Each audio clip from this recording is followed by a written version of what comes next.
아침에 놓쳐선 안 될 중요한 경제 뉴스 콕 집어드리겠습니다. 오늘 아침 뉴스 콕. 오늘 주목할 뉴스는 바로 이겁니다.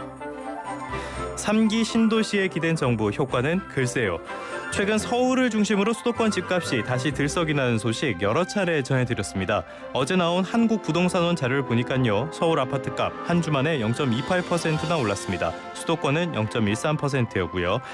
서울은 부동산 혼란이 극심했던 문재인 정부, 그러니까 2018년 9월 이후에 5년 10개월 만에 가장 큰 오름폭을 기록했습니다.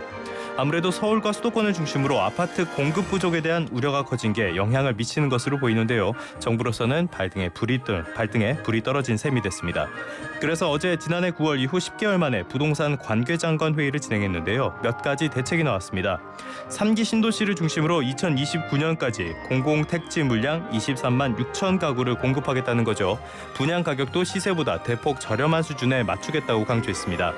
여기에 개발 제한구역, 그러니까 그린벨트를 해제해서 수도권의 신규 택지 2만 가구 이상을 추가로 공급하겠다는 계획도 내놨습니다.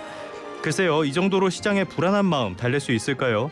정부의 대책은 중장기에 초점이 맞춰져 있습니다. 당장 시장이 흔들리는데 3기 신도시 분양과 입주까지는 시간이 한참 남았습니다.